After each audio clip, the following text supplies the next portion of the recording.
let me start showing you the stats. So number one stat that I want to show you is which micro session sets the daily high or daily low the most.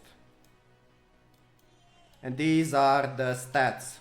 So most amount of times the daily high or daily low is set in Asia Q1, which is not technically the daily high or the daily low because up until here you are in the previous day calendaristically.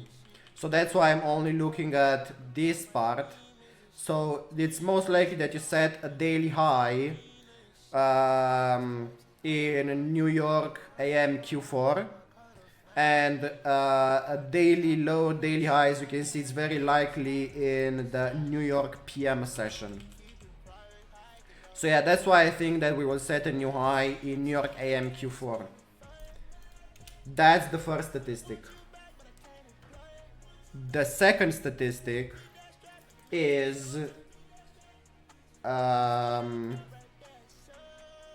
which one of the micro sessions of each session has the chance to be the high or the low.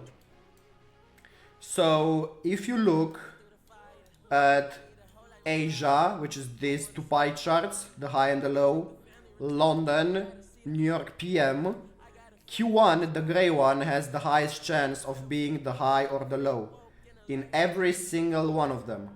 See how it has the largest slice. So in all other sessions except New York AM, Q1 has the highest chance to be the high or the low. In New York AM, Q4 has the highest chance of setting the high or the low. And yeah, so this is why, again, I think that just statistically speaking, it's highly likely that Q4, which just started right now, has a high chance of putting in a new high or a new low.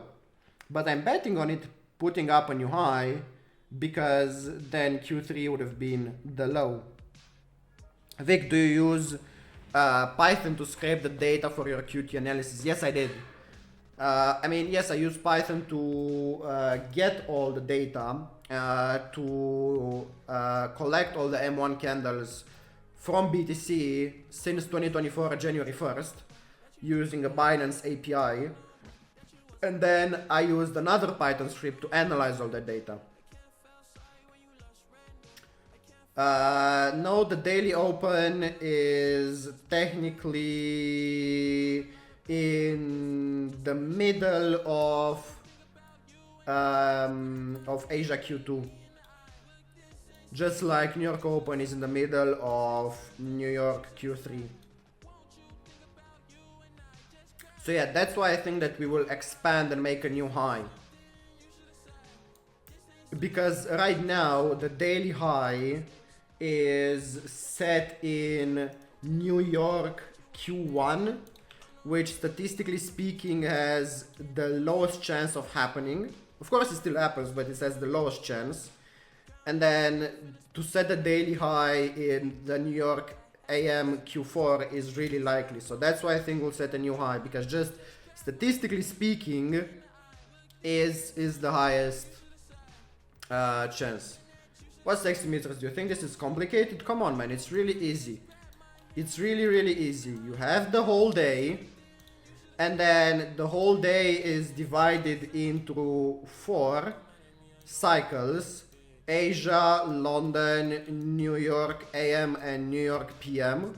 6 hours each. I know I didn't draw them equally, but still, let me try and make them equally wide. So this, and then this, and then this.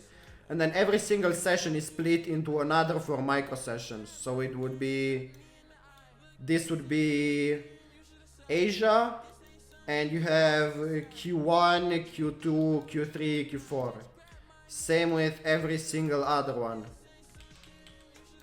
You know? You just split things into 4 every single time.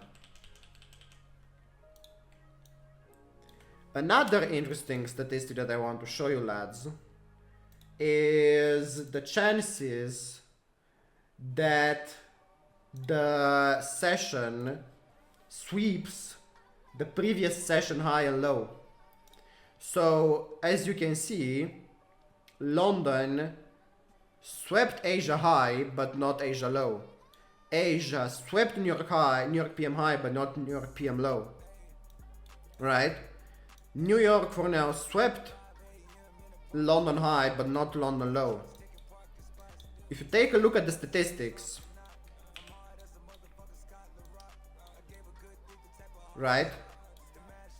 This is London taking out Asia high and Asia low. 57% of the time it doesn't take the Asia high, 63% of the time it doesn't take the Asia low.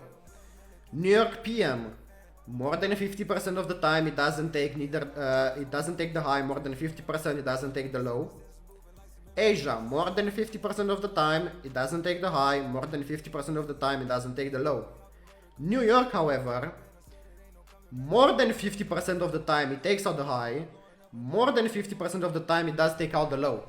Which means that if you are looking for price to take out the high as an entry, or as a TP, or to take the low as an entry, or as a TP, the only time when you want to look for such a trade is in New York AM, because it's the only session where statistically that has a higher than 50% of 50% chance of happening.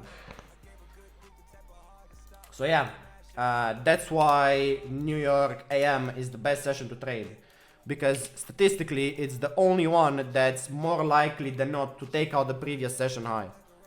It's the one that's more likely than not to sweep to sweep liquidity, to make a new daily high, to make a new daily low, and Q4 of that session is the one that's most likely to set that new high or new low. Did you manually go through the candles or get them exchange data and programmed analysis? No, I did it. Through a program that I wrote. No way I would have checked 450 days manually. I mean, I could, but that would be insane work. One of my teachers used to say that such work is Chinese old man work. I'm not doing Chinese old man work. Watch me with knowledge. Yeah, this is knowledge. And then another thing that I wanted to show you, lads, is where do I have it? Where do I have it? This is it. So the chances that a session takes both the high and the low of the previous session. So London taking both Asia high and Asia low, 4% chance of happening. London taking, New York PM taking both New York AM high and low, 6%. Asia taking both New York PM high and low, 4%. New York AM taking both London high and London low, 30%.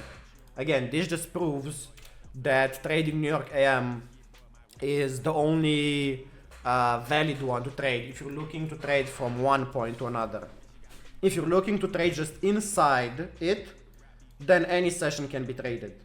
But again, then you have to take into account the volume that you have in each session. And as I've shown on this chart, the volume after New York Open for the first, let's say the 3 quarters, this is the New York Open quarter, then the next one and the next one. This is the highest volume, and it's more than twice as high as the volume that you get during Asia or London. So in Asia and London, and at the end of the New York PM, not only you get lower volume, so lower volatility, lower movement, less information to trade with on an M1 candle on average, but you also need to target smaller movements because the New York session is the one that's most likely to take out the previous session high and low. It's the one that's most likely to set up the daily high or the daily low. So yeah, the only trades that I would look using quarterly cycles theory would be trades after New York Open, inside the New York AM session, possibly looking for a continuation in New York PM, but that's about it. That is about it.